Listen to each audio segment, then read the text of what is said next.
Hey Gearheads, and welcome to Garage Talk. I'm Corey. I'm Holly. Back there is Tucker, and we are sitting in the 2022 brand new Mercedes C300 with the 4MATIC four-wheel drive.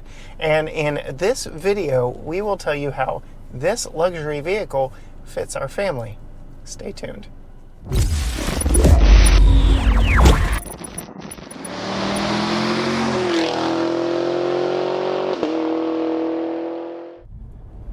All right, Holly, you are the Mercedes gal. You absolutely have been enamored with the brand since the first one I brought home. This is the second one Mercedes themselves have given us for a week. Slightly smaller than the E-Class we had not too long ago. What are your thoughts on the brand new C-Class? I'm dying to know. I know you want me to like it, but it is not my favorite. Oh, really? I'm surprised. No. So there's just a few things that are really irritating. I can imagine one. You know one. Yes, because you broke your rule and you let me know. Which we'll get to in a minute. Okay. One of my really annoying things is you can definitely tell when the automatic thing stops at a stop sign, and in the heat of the Texas summer, it's like almost immediately humid. And that's okay, because I know you can turn it off, but the car does not remember that you turned it off. So you have to do it every single time. And the reason I remember to do it every single time is because it is immediately humid and I'm sweating my butt off at a red light. So I will say that is like a government mandated feature. In order to claim the fuel economy benefits on the Windows sticker, that has to be an every time defeatable feature. You can't just like have it off and leave it off in order to claim those fuel economy benefits from it turning off at the engine, which it's interesting because in the E-Class you and I had, it had obviously a different engine, and it was a beltless system with a hybrid technology built right into it. This 2-liter turbo is not a beltless, but still has Mercedes EQ Boost electric mode. A little bit different. What we liked so much about that E-Class is because it was beltless, everything was run off that electric system, and you didn't notice when the engine turned off. It stayed cool, kept you comfortable all day, no matter what driving conditions. Yeah, this little 2-liter turbo does have belts, and it is very noticeable here in July in East Texas. Yeah, it gets warm. It gets hot. And as you put it, humid. All right. I'm not done. Oh, okay. All of the buttons I feel like I have to focus really hard on, and when you're driving, that's difficult. Like the volume button is a slide. It's not a button, it's a slide, which you're making that face. I kind of like it, but it's so small that I have to like really focus on the little home screen. And they do another one here on the steering wheel. But it's the same thing. It's really small, and I don't know, all of those. To fast forward things, I have to focus and really point on the. It's just not easy. So those are some of the things that I just don't. The infotainment center thing, I don't really love it. I had a feeling on this one. So I've sampled the Mercedes EQS, which is the S-Class of electrified Mercedes. Exact same climate infotainment setup. I wasn't enamored with it there either, for the same reason, the volume slider and all that stuff. I do like how on this 11.9-inch screen, the climate controls are always here, no matter what screen you're on, whether you're on CarPlay or whether you are on the screen, the home screen for the built-in Mercedes navigation. And then I like how your controls are still up here. Like with the fans, I have to focus on which one, because if I slip, I'm going to poke something else up there, and it's going to turn something else on. It's not like a button you have a spot to go to. I don't like it. Yeah. I will grant you that. It is not the best. I do like how this one is more, it's a larger screen. It is, for the most part, for the CarPlay stuff, easy to find and access. And the trackpad that we had in the E-Class, you kept knocking every time you got something out of the cup holder. I still liked it better than this. You did? Yeah. Interesting. Even with that challenge. Interesting.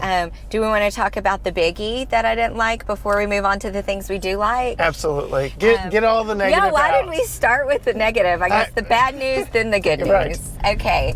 So I already don't like the automatic braking feature on any car because I've already had issues with the one in my Jeep because of this safety feature. Driver assistance, I think, is where they're leaning now. But well, they should, because it's not a safety feature if it almost causes you to have a wreck. And the exact same thing happened in this vehicle. I was driving in a 4-lane road. The speed limit was 55 miles per hour. Thankfully, there wasn't a ton of traffic, but a vehicle on the other side of the road whipped over into the suicide lane to get behind me. Aptly dubbed the suicide lane. Aptly dubbed the suicide lane. Maybe not the best maneuver on their part, but especially on roads like that, something that a lot of cars do. Mm-hmm. I knew exactly what they were doing. I knew they were going to get in behind me. There was absolutely no threat to them hitting me at all. But to you and your brain. To me and my brain, my human eyes, my human brain. But to the Mercedes, it slammed on the brakes. And I immediately went from 55 to 35, which then almost made that car sideswipe me at that point because they were anticipating getting behind me, but now I slammed on my brakes. They're honking the horn. The seat belt threw me back against the seat. Mm-hmm. Thank goodness I love Mercedes steering wheel and had two hands on the wheel and was not driving distracted. If I had been driving distracted and didn't have both hands on the wheel, I would have gotten a car accident. I had to swerve, or the car swerved into the other lane. And that is a situation that would not have happened without that driver assistance safety feature. And I immediately came home and I said, turn it off. And every car we get from now on, that is the first thing you do, is you turn it off. Yep. I don't want that feature on there. The only times in my adult life I have almost gotten in a car accident have been those two major times. I thought my shoulder blade was injured and my chest from the seatbelt, I had a hard time breathing. It was severe. It was severe. And speaking of, another thing I've decided I don't like, I thought maybe I would get used to it, but when you turn on the car, the seatbelt pushes, kind of tugs you. And I've noticed in the Genesis, it kind of does it too, but it is way less severe than the Mercedes. I feel like I can't move there for a minute. I'm like, what is going on here? Making sure you're snug in it. Yeah, I don't like it. All right. All the negatives out. All the negatives out. What would you say? We'll start with the exterior. What do you think of the styling of this? Because it is new design language and it is very much robbed from the much larger, much more premium S-Class and in a much smaller package here with this C-Class. I like it a lot, and it really doesn't feel like it's a lot smaller. Right. I know it is, and then when I look in the back seat and stuff, it is a little bit smaller, but it doesn't, and the trunk is a little bit smaller, but it doesn't feel like like you're driving a small car, really. I like the curves on the front and the side.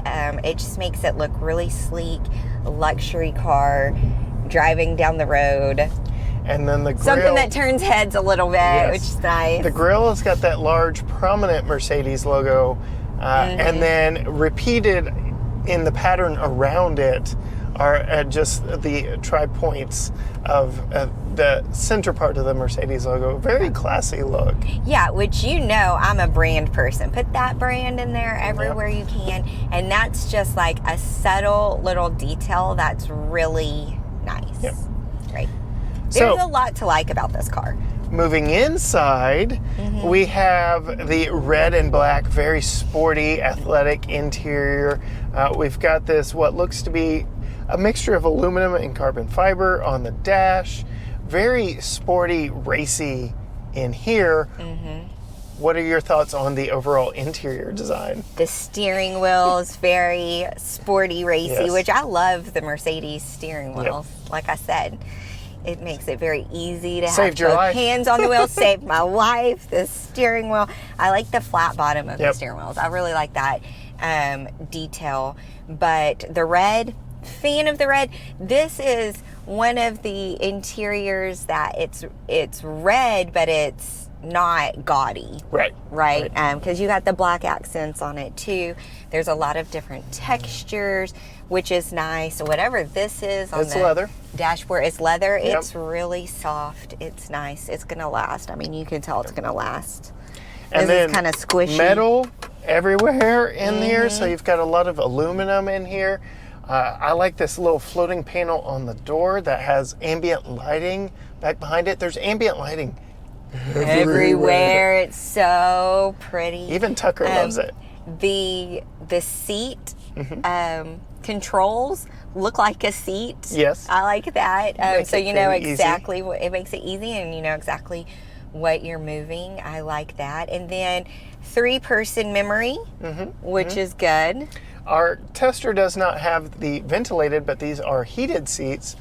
Ventilated seats are a $450 standalone option, which if we if we were buying it, that would absolutely be something we spec on ours. 100%. You mentioned the size. It does feel smaller than the E-Class because it is smaller than the E-Class, but it grew over the 2021 model, so there is much more room in here. It is a much more livable cabin for us as a family.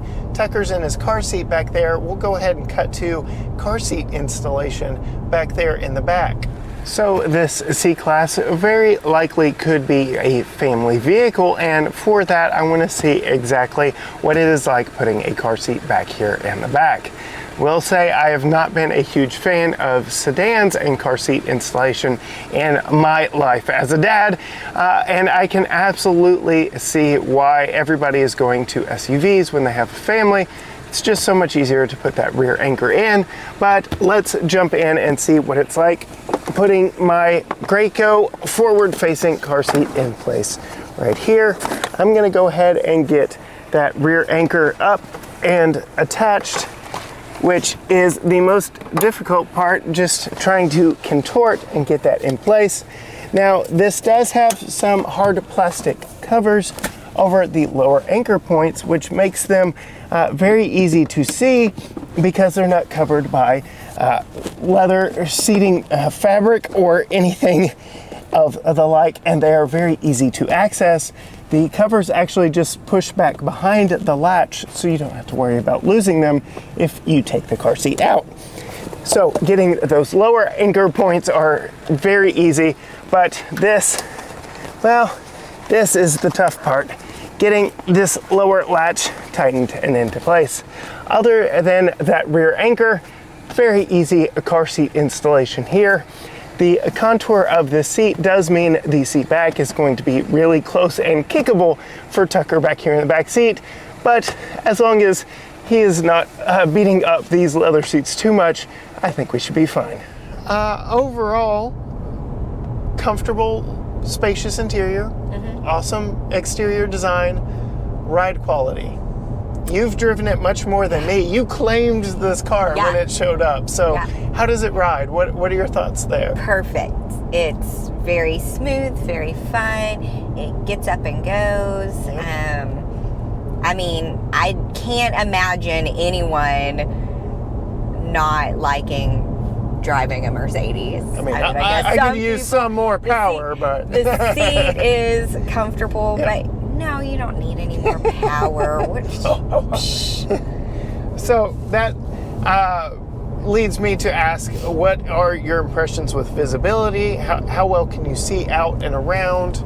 Have you had any issues with blind spots or anything like that? Not really, not in this car. And you know I like to look behind me because I like to use my own eyeballs.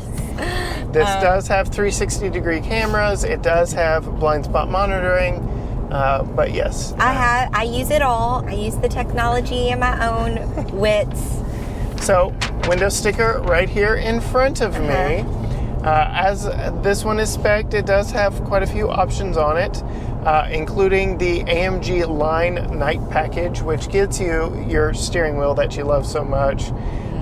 It's got driver assistance package, which we apparently can do without. Do without that. That was an add-on? Yep.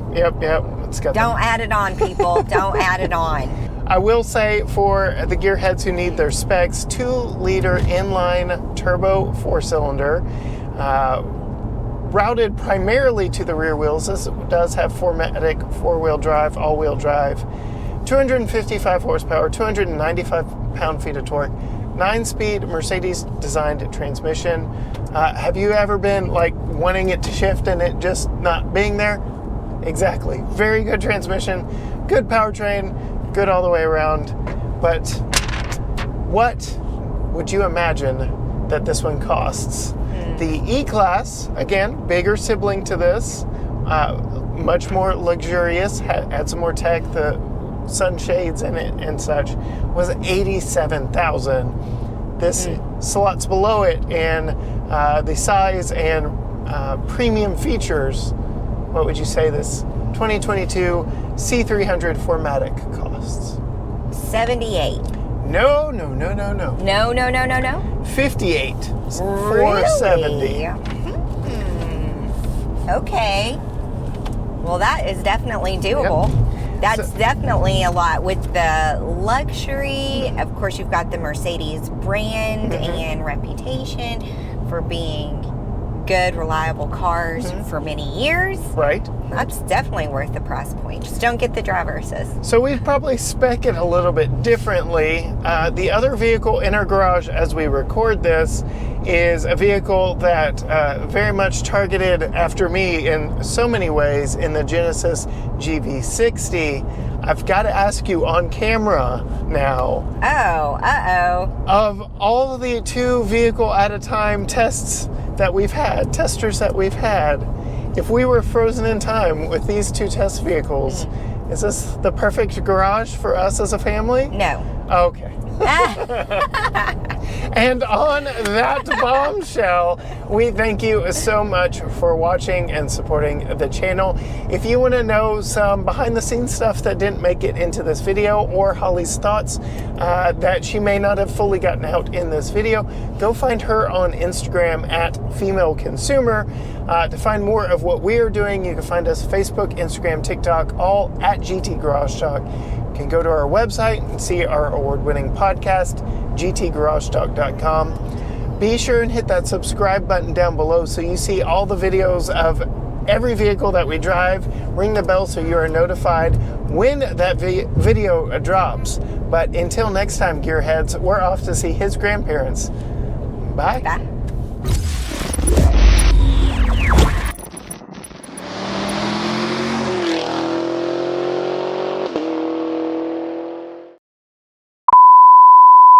So that one's facing this way. Yeah. Tucker, you don't want to be on camera? No. He's still on. No, I don't want to be on camera. Okay. Okay, you're not. Tell me when you're ready. Oh. Ready? I'm not ready. Okay, I'm ready. Guys, do y'all know the way to Nana Papa's? We do, and that's where we're going, okay? Yeah, but how Nana goes to her house. I know we're going a different way, buddy, and that's okay, because this is how we drive. Yep, this is how we like to go. It's getting warm. Gathering. Yo. Hello.